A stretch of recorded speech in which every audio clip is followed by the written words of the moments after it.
Hi, welcome to a new podcast episode. This time I'm talking to Katherine Trebeck. Welcome, Hello. Katherine. Hi, great to be with you.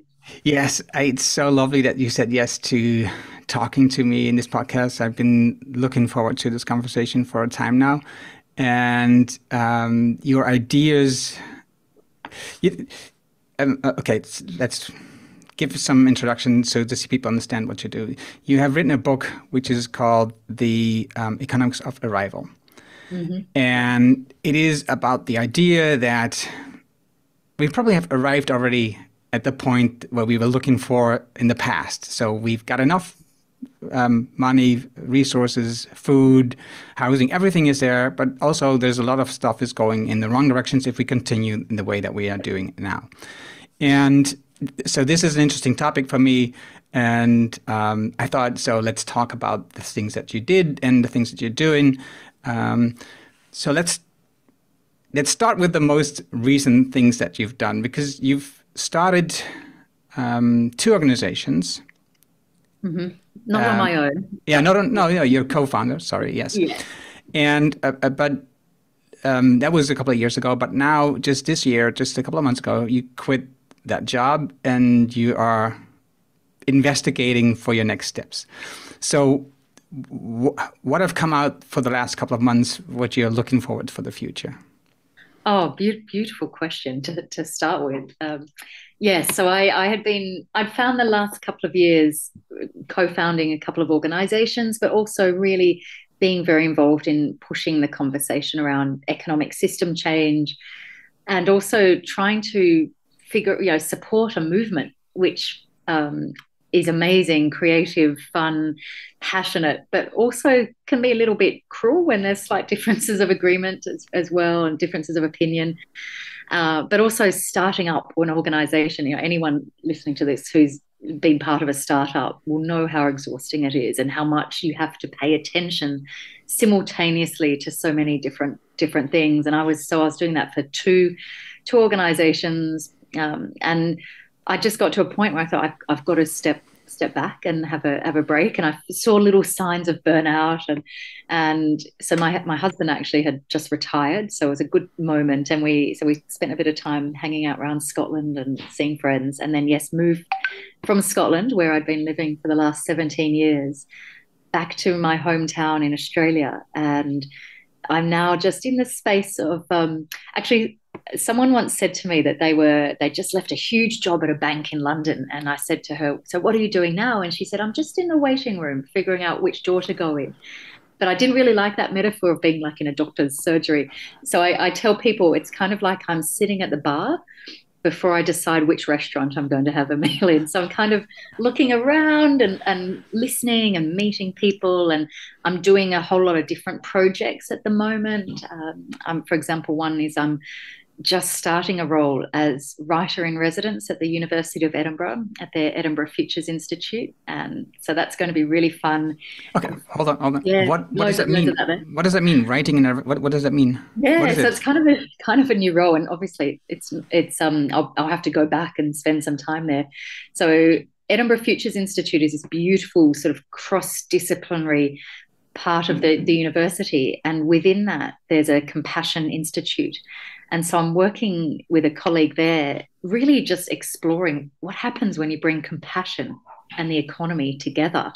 What do they need to learn from each other? What might a more compassionate economy be? So we're going to be doing some writing. We'll be preparing a course, hopefully a master's course, hopefully working with students, and yeah, really trying to push this conversation a little bit and support the university as well as it maybe thinks about maybe what does it mean to be a wellbeing economy university as well. So that will be a little bit of time.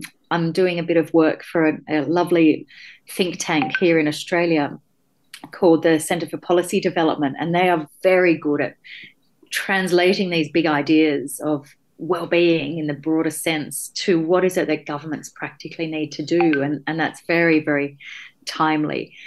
Because the Australian government at the moment is very, very interested in well-being. There's a treasurer here, so he'll be bringing in his first budget because the government changed back in May. He'll be bringing in his budget in October, and he's been just saying that it will be a wellbeing budget, or at least the beginnings of that conversation. So everyone's quite excited, people thinking, do they know what to do? What advice do they need? So we'll be watching that, and it's a really interesting time. We're talking to a lot of senior public servants and talking to some of his advisors, and figuring out that. And I'm still part of the Wellbeing Economy Alliance, at the two organisations that I co-founded, so the global one and the Scottish hub. So I'm still connected to them. I have weekly chats with a couple of the team, and I'm still very proud to be linked to them, because they've got a lovely group of staff now, and it's lovely to see the journey that they're going on. Okay, so that was a good introduction. Let's see if we can go back a little bit and see how you got to this point, because if people don't know you, I think it's interesting to tell this, because I'm putting it in the show notes as well. I found you looking at a documentary on Tegenlicht VPRO in the Netherlands about ongroeien, so degrowth. And I found you, and also found Elske Doets, the entrepreneur in the Netherlands, who's looking differently at travel now. And so that's how I first got to know you. That's how I looked up your book and looked at the things that you're doing. I'm putting that in the show notes so people can look at that documentary and see what you said in that part. You've studied economics. Yes, but many, many years ago. Yes, and I tell people that my economics degree is way down the back of my sofa. So, but still, economics is a study where you learn about the traditional economics, where GDP and all this traditional stuff is important, and we'll look at the growth, and we'll look at we don't look at poor people, because we look at the trickle down effect, right? Everybody, we need to grow so that people get better. Well, where did you make the switch? Yeah. Oh, that's a lovely question. I mean, I remember I studied economics, and I also studied politics. So I think of myself now as a political economist. Rather than either or. And I remember I had this brilliantly sort of elderly economics teacher with his very strong Australian accent, and every example he gave us was about hamburgers, the supply and demand of hamburgers, and so on. But the two things, I hope I'll come back to your question, but the two things I remember very strongly from my undergraduate economics courses were, one, a viable firm is a firm that can pay its factors of production. So things like land and labour and costs of materials and so on.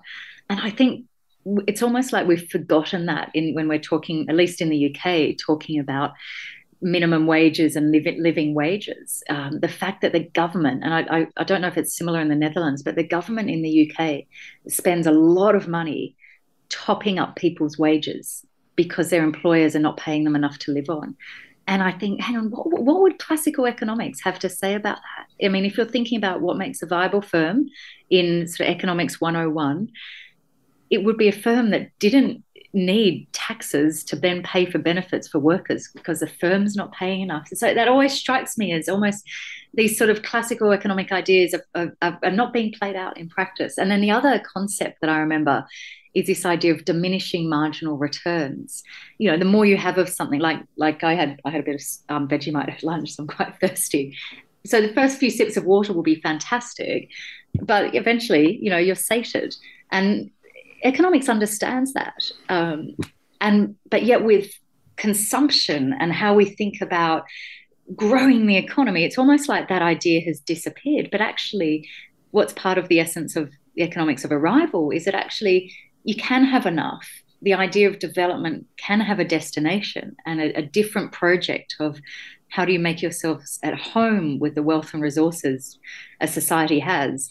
That needs to be the project of the 21st century. So we can come back to that later. And you were asking me that sort of beautiful question of where did my flip come from? And actually, it was quite a moment that I remember very, very vividly, because you've probably got the sense that I have a thing about Scotland. Scotland's really got to my heart. And I spent some time there during my undergraduate university days. And on the way back home to Australia to pick up my studies, I spent some time working in Cameroon in Africa. probably not being very helpful, but trying to be a bit useful, sort of volunteering at a hospital and teaching and so on in a little village way up the north of Cameroon. And when I got back to Melbourne and settled back into my sort of young university life in Melbourne, with all the culture shock that came from that transition, but I got word that village had been decimated by a flood, and my instinct was just go back, because these weren't just ads from some charity on TV. These were my friends. These were people I knew very well. I, laughed with, walked with, worked with. And my instinct was, I'll just go and help. I'll fill sandbags or, peel potatoes or something. I have to be back and help. And I had a lecturer who was teaching a human rights course that I just happened, an elective that I happened to be taking. And she said to me, and I don't know why I was telling her this, but for whatever reason, I remember this conversation. And she said, don't be so stupid, Katherine. You will get in the way. You're this white young girl. Don't be so silly. You have got the opportunity to get this education from a university like one in Australia and work on why that village was so vulnerable to a flood. And that moment, since then, I have always focused on, one, recognizing my privilege and trying to make the most of that, but also, the privilege of growing up in Australia and all that, being able to go to university and so on, incredible fortune, but also just that look upstream, the structural causes of things. And yes, it's important to roll up your sleeves and help in the incident of a flood. That absolutely matters. But we need to do more than that. And I think that mentality has stayed with me. I need to write to her, don't I? I need to track down this lecturer and tell her that 25 years now down the line, I'm still doing that work. I'll do that tomorrow. Okay, good. No, I think that's a really beautiful idea if you just write back to teachers who made such a huge difference in your life, and you're able to thank them now, right? So So I've just put a note to myself. I would do that. Great. I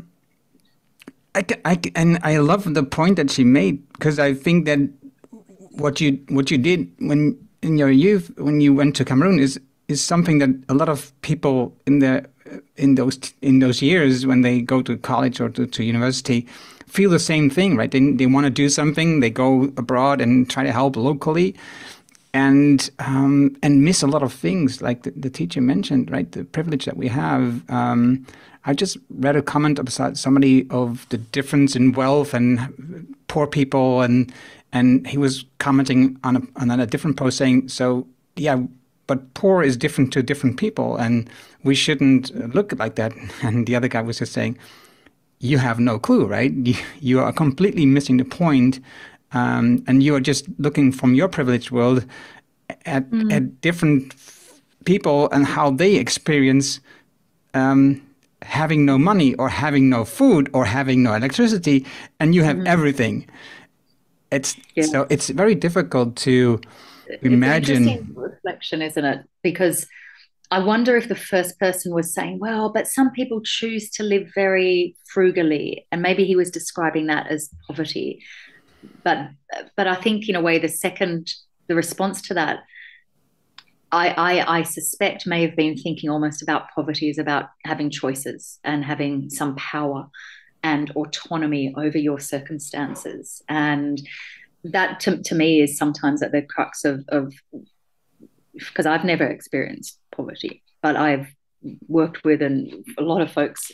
I mean, I'm not ever going to try to say I'm an expert, but that's, to me, seems to be I worked at Oxfam for a long time and worked with low-income communities in Scotland and in India and Brazil and Mexico and South Africa, and one of the and also when I did my PhD here in Australia, I was working with Indigenous communities, and these are folks whose life expectancy is like 20 years below that the rest of the population. And when you start to see some patterns in these very, very diverse locations, you know that there's something systemic going on. And one of the patterns I noticed, and others will probably have different interpretations, was that issue of choice and power and ability because of agency to change circumstances if you wanted. And I guess that's maybe the contrast, not understanding where the first person was coming from, but guessing maybe where that first person was coming from. You can live very frugally out of choice, but you always have choice. I mean, for example, I mean, this is a really flippant example, so I'm a bit hesitant sharing it, but to give one example, I really try to shop at secondhand shops, because to me that's a political choice. It's my effort to try to cut down on consumption and so on. And that's a choice for me. I'm not pushed to do that by financial circumstances. But I know a relative I have who does struggle a bit financially is very, very hesitant to shop at secondhand shops because she feels there's a shame associated with that, because for her, she doesn't. It's something her financial circumstances force her into. And I think that maybe is a tiny little example of almost the sort of the power I have to make that choice. So it's not a problem for me. And actually, I'm something I'm quite proud of and try to do more of. But how if you don't have choice and agency, that's where it really starts to hurt. And the question of shame that comes in, that we know is one of the most profound human emotions that people can feel, and the choices it can compel, decisions it can compel people to take. I hope that's not going on too much of a tangent. No. I think this is exactly describing what I'm feeling. I think I don't even see it. So you've been working for Oxfam, for example, you just mentioned. Can you tell a bit about the report that you've written for the children in poverty? Yes. So it's a report that I was asked to do by a whole lot of different organisations that sort of come together as the children's sector, I guess. They're all sorts of different agencies who in one way or another work to support children in Scotland. And so they asked me to look at the budget in the Scottish government, how the finance minister creates her budget and its impact on the well-being of children. And it's interesting because I don't come from the children's sector. That's not the area of work. I get excited about macroeconomic change. And so I was like, oh, you've asked me to do this. That's interesting. But one, I got to look around the world at what different governments were doing in terms of trying to just make the budget process more aligned with the sort of decisions and then outcomes that people need. And there's lots of really interesting examples. No government seems to have absolutely nailed it, but there's lots of different pieces that you can see. So, for example, Mexico, it tags spending when it's associated with a poverty reduction program. So it can essentially see how much it's in trying to invest in addressing, or at least attending to poverty. Ireland has really interesting work where they look at gender budgeting, and they understand, or they try to understand, how their spending and welfare systems and taxes impact women compared to how they impact men. And some of the policy changes that analysis led them to do was things like investment more in women getting into sport, supporting women's research grants in the sort of higher education research field, that sort of thing. It's just, those sorts of decisions are what this analysis can yield. And so I was looking at this through the lens of well-being, which I don't think about so much as sort of how happy are you. I think of well-being as quality of life in all its dimensions, now and into the future. So, the environment today and the environment in the future being central to that. And so really thinking then, well, what sort of scenario, what sort of circumstances, context do we need for children to have good well-being? And to me, it's obviously not just about the children. It's how are their families faring? And then that is a factor of what sort of jobs can their parents and carers get? Are they impacted by racism or, gender injustice? Are there good transport links? Are their streets safe? What's the sort of housing that they're able to live in? All those sort of wider contextual factors. So to me, it wasn't about focusing on the children. It was really looking upstream for how do those systems link together. And then I sort of really looked at how the current budget operates in Scotland, which was really hard, actually. It's a bit like a black box. And so please don't ask me to explain it because I can't. It's really complicated. But I then thought, okay, if we're really serious about having a budget that is focused on well-being in the broadest sense of the term, what are the sort of processes and how you design the budget process in government? What would that look like? And then also my conclusion was it can't all be about the budget, because so much of what budgets spend money on, what governments spend money on, some of it, and a big chunk of it, is spending because of the failure to create good lives for people. So a lot of the criminal justice system, for example, we were talking earlier about top-up wages because the labour market is not paying people enough to live on or giving them enough hours.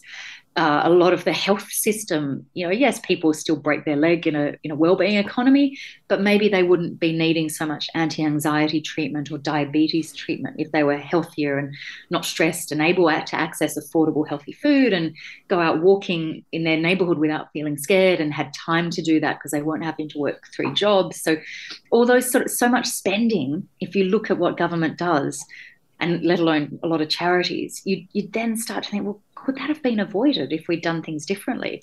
And so the budget, in a way, is a bit of a red herring. And actually what we should be looking at is how do we, as a society, and then through that manifestation, through policy, through government, design the economy in a way that supports that. And so maybe it's more about how do we tax.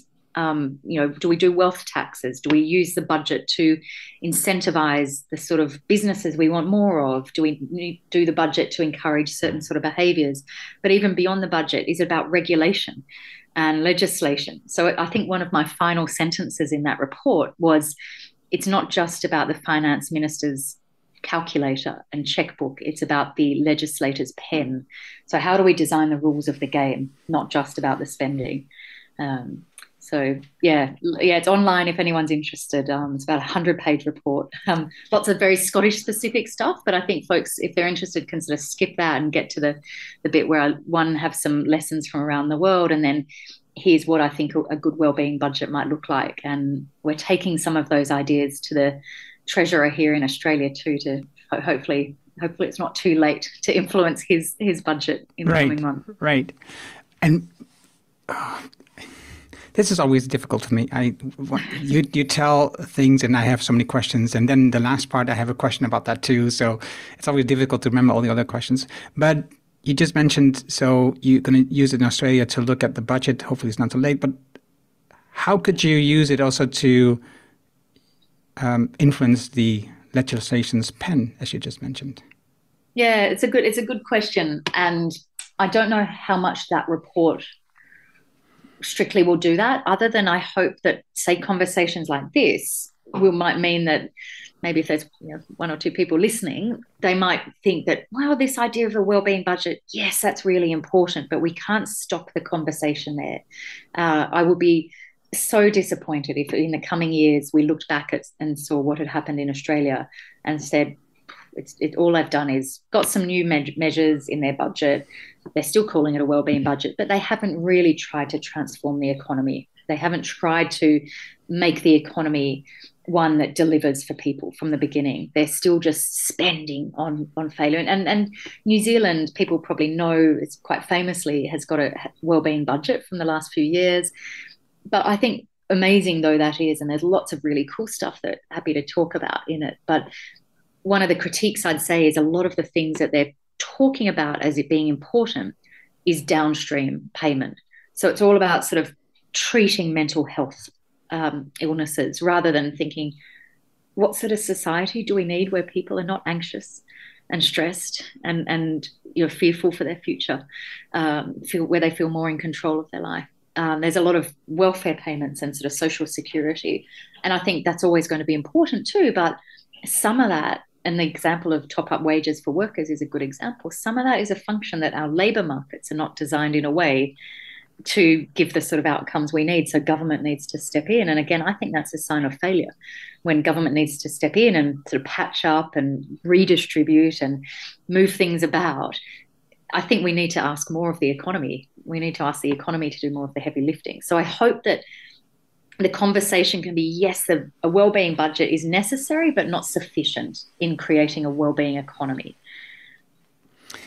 I keep getting this picture in my head of these huge, not these wealthy founders of companies and spending a lot of money on good causes. Mm-hmm. So they've built a huge business like Bill Gates, but you can also go back in history. You can see them all. Yes. Built these huge businesses by making people work for just a little money and making them work for so many hours a week and so many days a week. And then in the end, they, buy buildings at universities with their names on it, or buy libraries, or buy concert halls. Right. And it looks, at that point, it looks kind of like, oh, they are doing a great job. But it would have probably never been necessary if it would have done a better job while they were building their business. That's the picture I'm getting that you're just painting right there. And I'm thinking about a conversation I had yesterday with a colleague, a runner, and he's working at a company, and the inflation at the moment is really rising. It's really increasing, and there's a lot of anxious people just asking all these questions: what will happen in the future, and how will this go? And there's a lot of talk about this, and the government says, well, the companies have to raise the wages, and that's. Of course, that will just increase the inflation even more. But he was talking about this company he's working for who's making a lot of money. They are making a lot of money. And the people that work there got a 3% increase. He's making nice money, so he's not having an issue, but he's having a 3% increase. And the company cannot do more. But the CEO is getting an increase of 30%. So what is the picture that you're giving? What is it, what you're doing if you're measuring with these two different kind of numbers? I cannot understand as a person, as a human, how you could tell yourself a story that makes it work for you, that you can have an increase of 30% and you just tell the workers, no, you cannot get more than 3%. That, for me, that doesn't add up. Yes, and the idea of that he needs it, because that he'll be able to afford the cost of the increased cost of living. So what's the need? And often people say that going for more and more money about amongst that sort of level of the population is more just competing with each other. I'm richer than you. I want to be on the Forbes rich list, that sort of thing. I want my house in the street to be the biggest one with the fancier, which is really sad. And that sense of sort of relative positioning, which is, it comes back to that question of shame and status, which are very natural human needs, but just in this context played out in a very, very unjust way. But also, I mean, it always puzzles me that companies saying we're giving everyone a 3%, but for someone working in middle management, 3% will still be much more than someone who's on the bottom rung of the ladder. So why not make that progressive as well? There's a phrase I really, really hate hearing, this idea of, I just want to give something back. And I just think, why did you take so much in the first place that you're now feeling you need to give something back?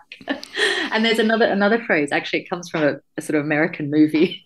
I think Donald Sutherland's character said it, but it's a really cool phrase. And it says, if someone gives you crumbs, it means somewhere they have a loaf. And, if you're just giving little crumbs of, little bits of charity, I mean, and this is, I think, one of the differences between justice and charity. That our perhaps societies don't have that conversation enough. What I think, you have been doing work for Oxfam in the past, and I can imagine that you'll learn a lot about how different the things are in the world. I'm going to go to a different question. I'm sorry. I'm working now a lot on the Sustainable Development Goals. And because you talked before about poverty, about giving people the same chances, giving women the same chances. What do you think about the idea of the SDGs? I'm a sort of quiet supporter, and not so much because of what they are, but because of how I've seen them being really useful to businesses, particularly. I don't think they've really resonated with the general public, despite some pretty fancy media and launch and so on. But I think I see a lot of businesses, particularly the bigger ones, really use them to rethink their role and measure their impact, or at least try to understand the breadth of their impact. And to me, my absolute favorite bit about the SDGs is that beautiful underlying term of no one left behind. And I can't think of a better guiding principle for humanity than making sure no one's left behind. I think it begs a perhaps very challenging conversation is, are some people too far ahead? And when you look at the evidence of who it is who's putting most pressure on the planet, that's harming the livelihoods and life chances of others, it is those at the very, very top of the income pile. And when I was at Oxfam a few years ago, they did a really interesting analysis, which I've just repeated, and other scholars have replicated it. And they've looked at the world through income deciles. So it includes, for example, really rich people in India, for example, and so they've said, what are their CO2 emissions by consumption? So it includes things that were maybe made overseas, but then they import in. So it's really, what is it, their consumption habits?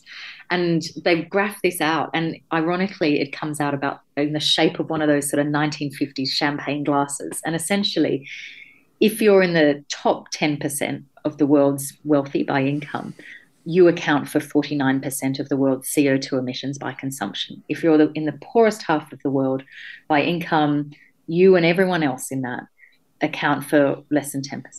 And so it's extraordinary imbalance in terms of who it is who's putting most pressure on the planet. And it's due to things like transport, bigger housing, diet, and also the industries associated with that work. And then you see, and this won't be news to you, but who it is who's most impacted by the climate crisis and environmental breakdown. It's those who didn't cause it, and yet they're at the front lines.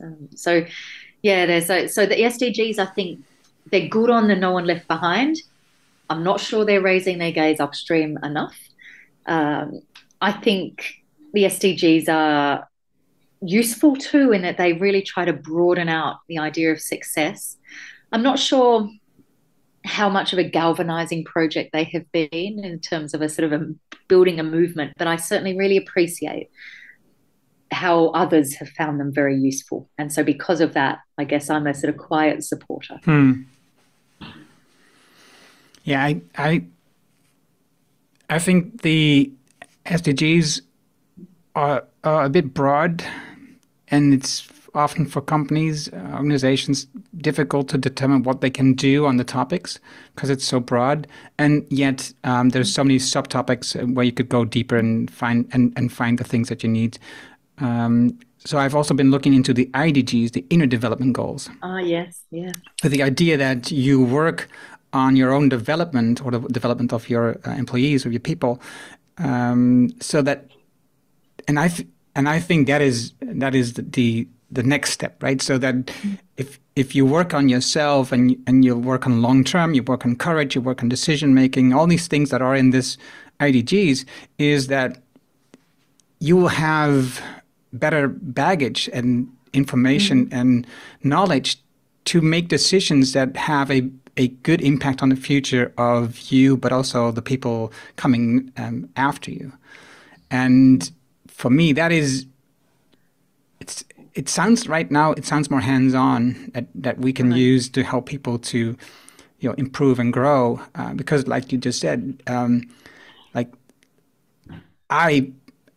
guessing you too, we belong at the 10% of the people that are making all this pollution and all these things that are happening.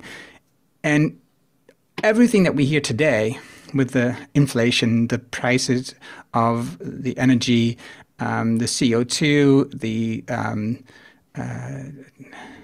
cost of, I'm not sure what it was, I forgot.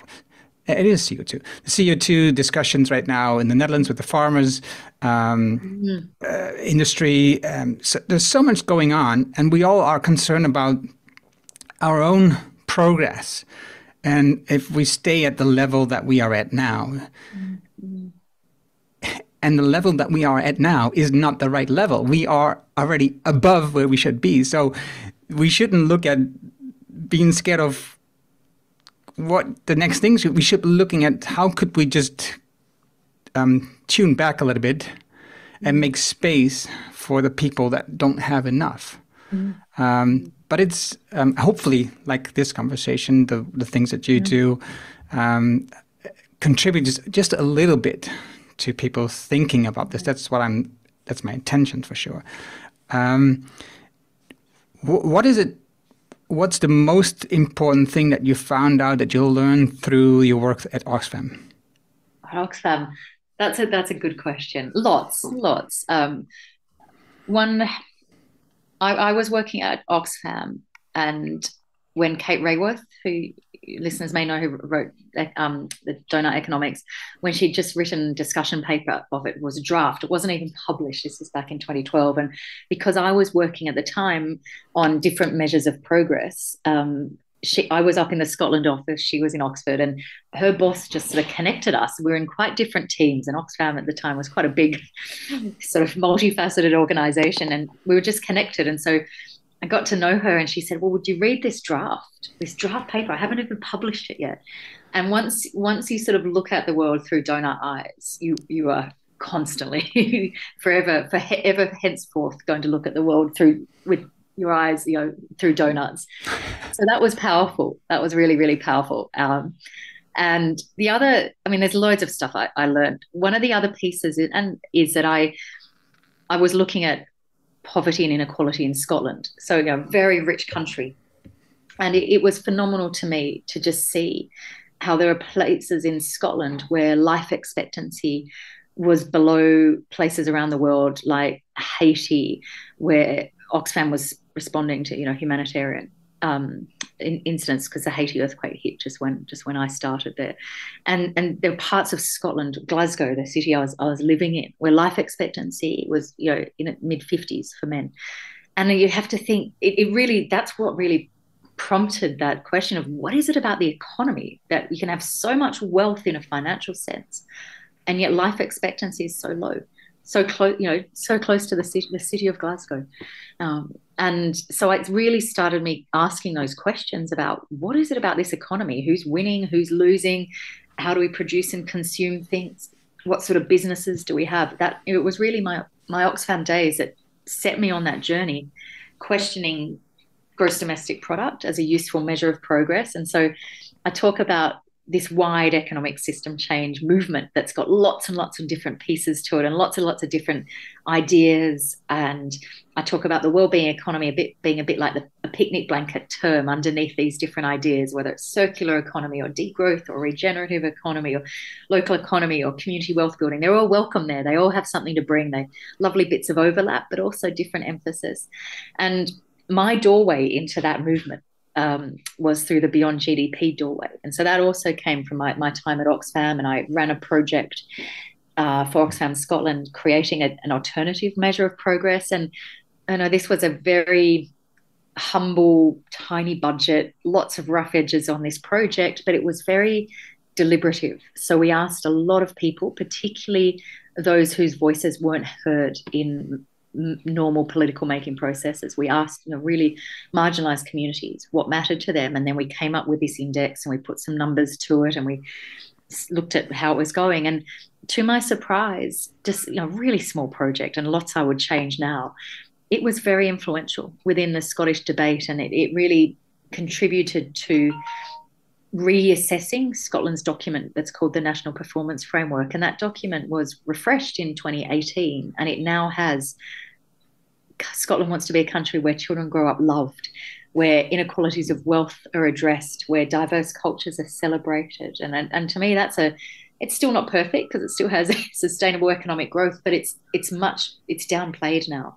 Compared to the original version, which was, sustainable economic growth as the be-all and end-all, and you just do that and everything else will be fine. It's like flicking a switch. You just grow the economy, everything else is perfect. And we've got so much evidence that's not the case. So that's one of the things I learned. And then the other thing that prompted the book that you were asking about at the very beginning was when I started writing that book with Jeremy Williams, my co-author, I was getting, to be really honest, quite agitated, because I was thinking, if an organisation like Oxfam and all the amazing people in it are serious about really delivering global justice, supporting people around the world to increase their material living standards, tap into their rights to development, and increase their life expectancy, increase their literacy.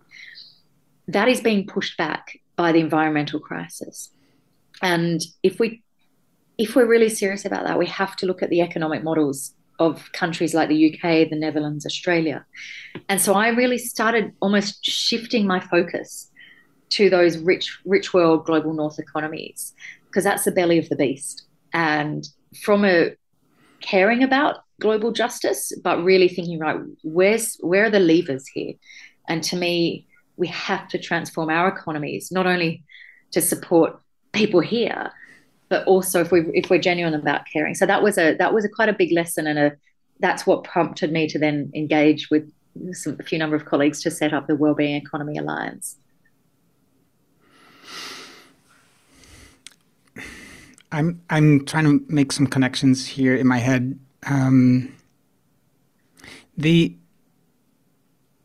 So you talk about the beast of the belly, the economies of the West, as I call them, and you see the large corporations that just have one focus is shareholder, and I see your eyes glow up every time you talk about the story, about the things that you've done, the impact that it had. And at the same time, I can also imagine,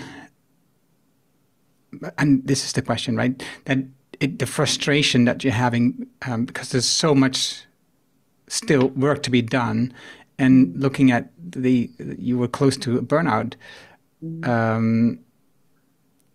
Is it a part of it is, of course, you were very busy with the startup, but also the whole idea of not having enough time, enough energy, enough space to change this in your life? Because the power that mostly these companies have in government, in organizations, in communities, everywhere, they have the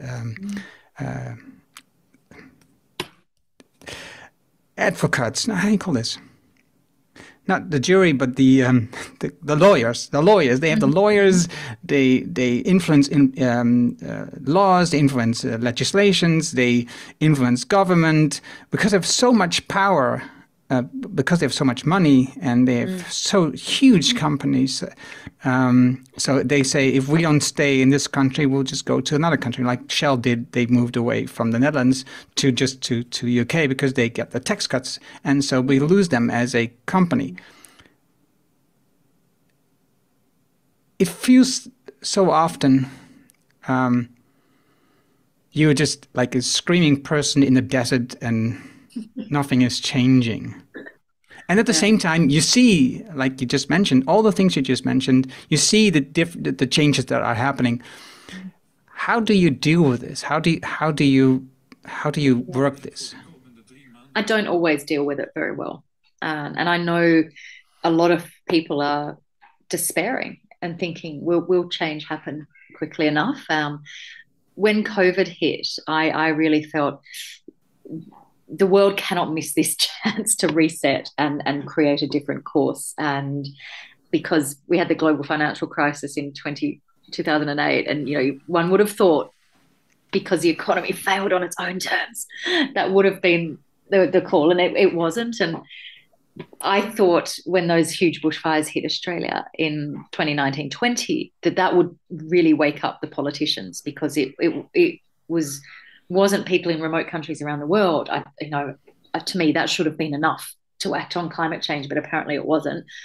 In the case of those fires, it was people with their second homes on the coast and they were burnt down. People in Sydney couldn't have their New Year's Eve fireworks on their fancy balconies of their apartments because of the smoke. And I thought, okay, this is really hitting the powerful now. That's got to be enough. And then I thought I was wrong, because a few months later there was an election, and government was re-elected, and the line was, we won't have economy busting environmental policy, we'll just protect the economy, at least we'll save the economy. But actually it just was a bit of a delayed reaction. And now the election in May in Australia was a huge mandate for climate action. A huge number of independent, so non-party political women were elected, and on their top of their agenda was better action on climate. So I was wrong there. In terms of when COVID hit, I went through, and I haven't told this to anyone, I don't think, before. I went through this sort of week of thinking, we have to make the most of this. I have to do everything. And then I sort of switched out of that thought, don't be so stupid. It's not about you on your own. And if it succeeds or fails, it won't be about you. So I gave myself a little pep talk, I guess, of like, come on, this cannot be about individuals. It has to be about the movement. And I think, yeah, the movement, clearly we haven't done enough yet. We haven't convinced enough people. We haven't also reassured enough people that change is possible and worthwhile, because I think people are still very scared of change. So they're holding on to what they know. So I think there's loads more to do. And I think there needs to be a good hard look at tactics so far, ways of communicating that aren't working, ways of organizing, ways of doing a movement too. And I think I said at the beginning, this movement can be really mean to each other. Like, we shouldn't do that. Yeah, we should just get on and link arms and embrace the plurality of ideas and tactics and solutions, not this, well, I'm perfect and all you are wrong, because I think that's such a profound own goal. So that was the other thing. And then you were talking about sort of corporate power, and this is something to me, this is one of the next horizon questions that you've articulated there, is because there are some really awesome people working in big companies, like people who've got really amazing values and great citizens, and they probably go out and volunteer in soup kitchens and coach a tiny little football team, and they probably go to community gardens, and they probably look after their neighbours. And then they go into work for an enterprise, and not all enterprises have this, but if they are for profit, and that's this sort of this overriding driver, if everything else has to be set up in the interest of profit, there will be only so much leeway. So they might be able to say, well, let's support that local school, because they can say, well, that's good for team building. So ultimately it's good for profit. Or let's make a donation to this charity. Well, that's good for our reputation. So it's still through that lens of what's good for that profit. And so I think that's a real constraint on how far that agenda can go. And there's beautiful work being done by this amazing, amazing woman called Jennifer Hinton. And she's just published her PhD, and it's all about that profit imperative. And this isn't, to me at least, I'm not so much about Jen. For me, this isn't about not being commercially successful, not being viable, but it's about saying what for. So, what are we in business for? Is it to create amazing products that make people's lives better, or create services that people want to enjoy, or experiences? Is it to employ people as owners of the company, and where they get to decide and they get the benefits of that company? A worker cooperatives being a great example. Or is it just to make as much profit as possible? And that comes, every dollar you pay your suppliers more comes at the cost of profit. So why should you pay your suppliers more? Every hour you let your staff have off is time they're not producing. So why would you let them have work-life balance? Every time you protect the environment costs money. So you're not going to do it until there's regulation or maybe a civil society campaign pushing against you. But then that comes down to profit, doesn't it? So you're not doing it for the right reason. So I think these are some of the, and I don't have the answer here, but I think you've really put your finger on, to me, these are the sort of questions I'm wrestling with. How do we grapple with the design and power of those companies? And there are amazing people within the investment movement who are trying to grapple with those questions too. And there's this sort of ESG agenda, and there's a lot of critiques about that. But there's a lot of folks also who are asking pretty hard questions around what sort of returns do we need? And maybe it's not financial returns. Maybe we've got to stop thinking in quarters in terms of how we measure company success. They're the sort of questions that need to be being asked more broadly, not in these little niches of really edgy people within the ESG movement. You probably know some of them. Yeah, no, but I completely agree. I think that the whole idea, I was just talking to a couple of people in the podcast, and we talked about it shouldn't be about maximizing profit. It should be about maximizing impact, right? So how can we have as a company or organization as much impact as possible? So everything that we earn, that we do, should come as a way to make more impact, not as a way to make more money or to make more profit. And I think that is a foundational question, right? So, like we just mentioned, Jennifer Hinton saying, "What is it for?" So, what are you doing it for? And we know by now, after so many years of this capitalism system, we know by now that just having more money is not the answer to that question. That's not the right answer to the question. We may think it is, but it is not. It doesn't make you happier. And you need to have enough. If you don't have enough money. Yeah, no, I agree.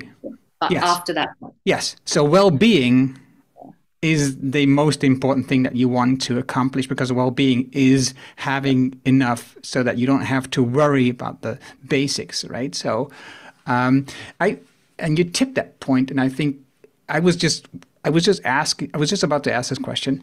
You mentioned the book by Kate Raworth. Mm-hmm. You wrote a book about a similar topic. We have, at the moment, so many books at the similar topic. We have your organization, but there's also all the other organizations. Yeah. Wouldn't it be? That's a leading question. I should ask it differently. I should ask it differently.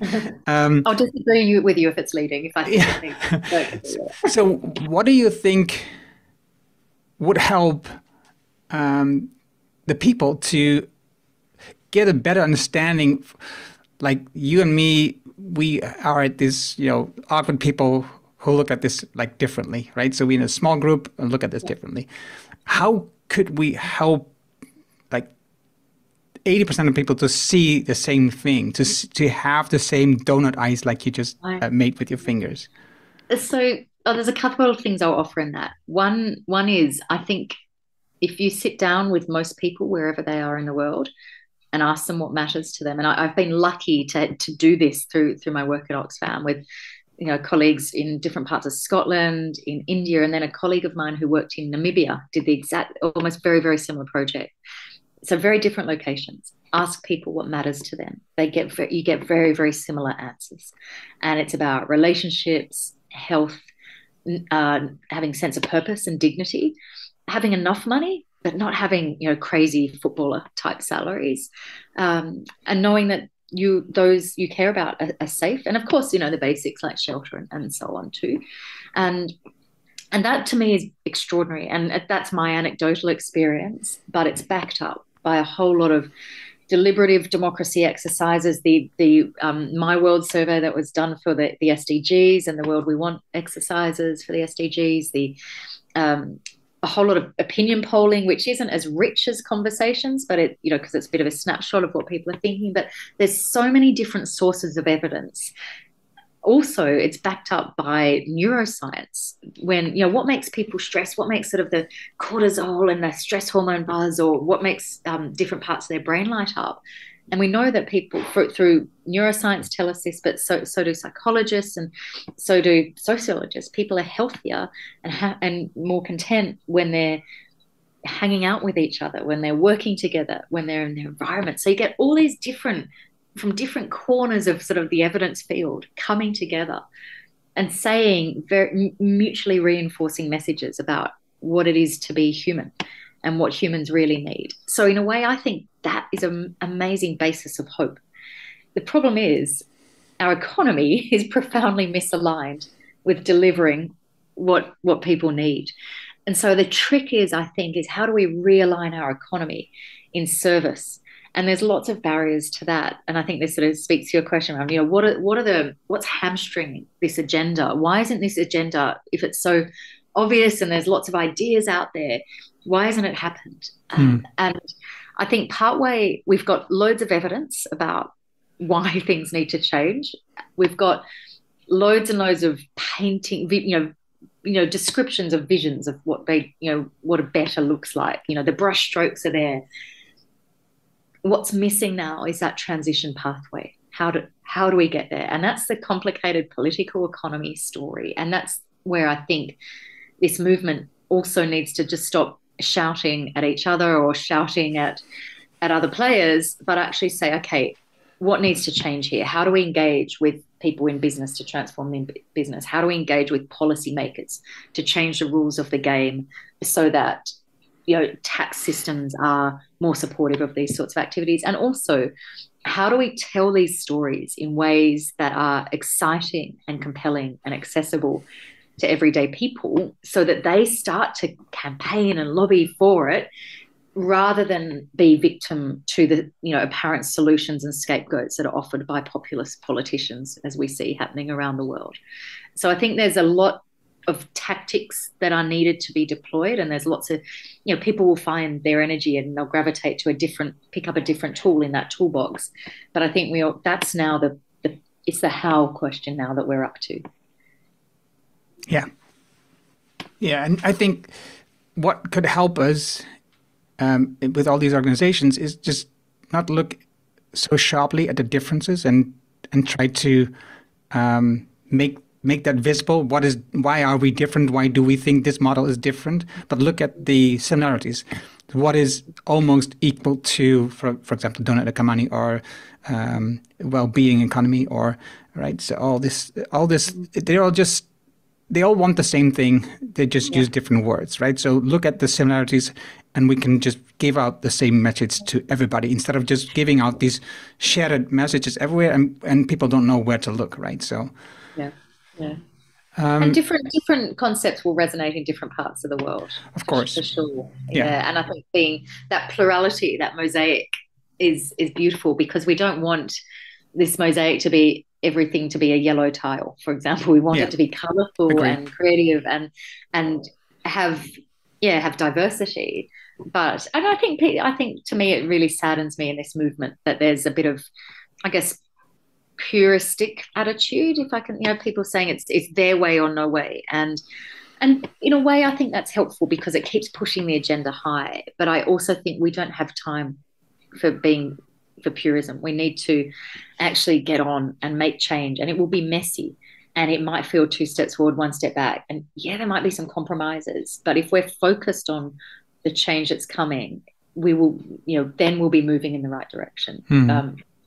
Whether that's in fast enough, I don't know. But I think nobody knows at the moment, so we'll just have to wait and see how it goes. If everything comes to the worst, in a couple of generations, humans aren't there anymore, but the world will just restart and will just regrow again. So that's always the good picture that we can have, that we have a great world without humans, and it just grows again. So, but I like humans. Humans can be. Yeah, I'm kidding. I want the humans to be there, but just in a different way. One of the parts of your book in the solutions is taxing wealth, taxing the wealth that you've gotten from the past or whatever. I can hear this, people talking more about this in the last couple of years now.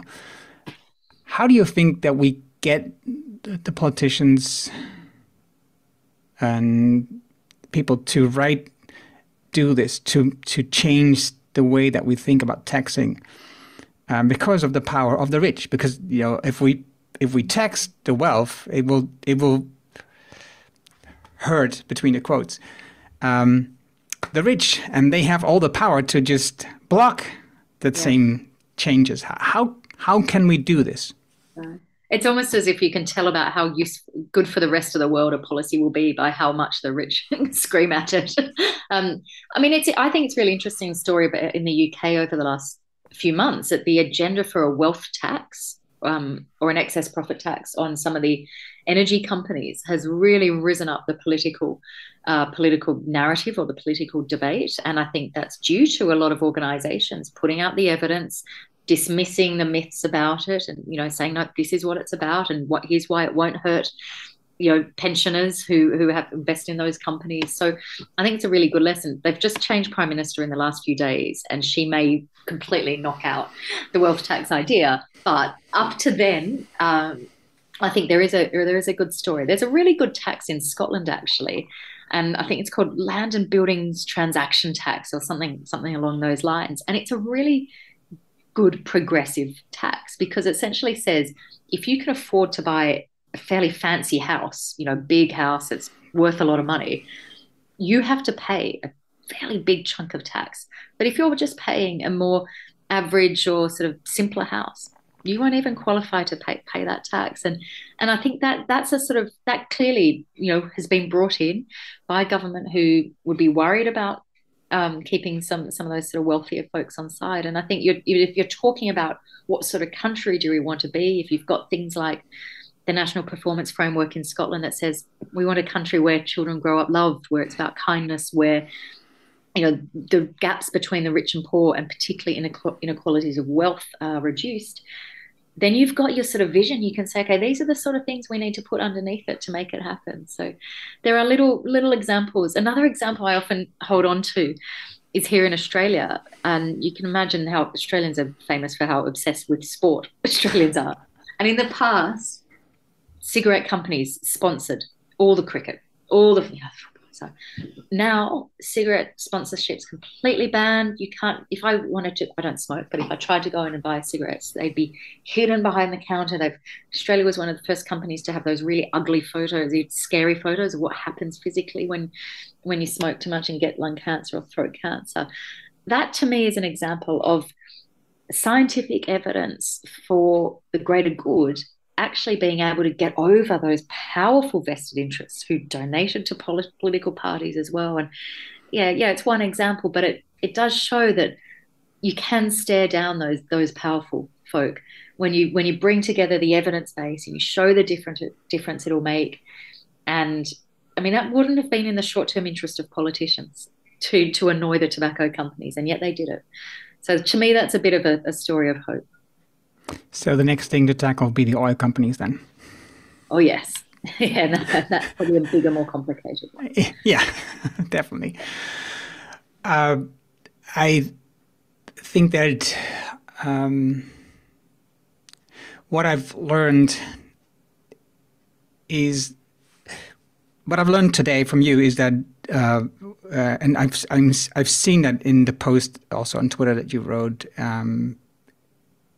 is the small parts that you use to show what the good direction is. What are good examples that we could use to show, okay, this is the direction, and you build it on the evidence that you've gathered in your past, that the research you've done in the past, and all the things that you've been using. You use a lot of evidence-based knowledge to show, okay, so this is working here, and I have this report here, look at this. And so that's amazing, because then I think it makes it visible for people that it can be done. And so I love the work that you do. And I think that people, if you want to learn more about well-being and how you see the economy, and what in the last chapter, you've suggested a couple of solutions of how we can get there. They should read your book, The Economy of Wellbeing. The links are in the episode, the show notes that are here, where you can find the book. And I thank you very much, Katherine, for having this conversation with me all the way from Australia in the springtime. And yes, I hope that we can, help each other, support each other to. No, I don't hope. I'm sure we will. Wonderful. Yeah, to help change this part of the way that we think about the economy and GDP and all this money and the profits, because I think that's it's not the only way, but it's an important part of the way that we need to go. Thank you. Yeah, it's been such an enjoyable conversation. I really thank you for your thoughtful questions and for all the work you do and the conversations that you're curating, and I'm really excited to find ways to work together. Thank you so much. Thank you.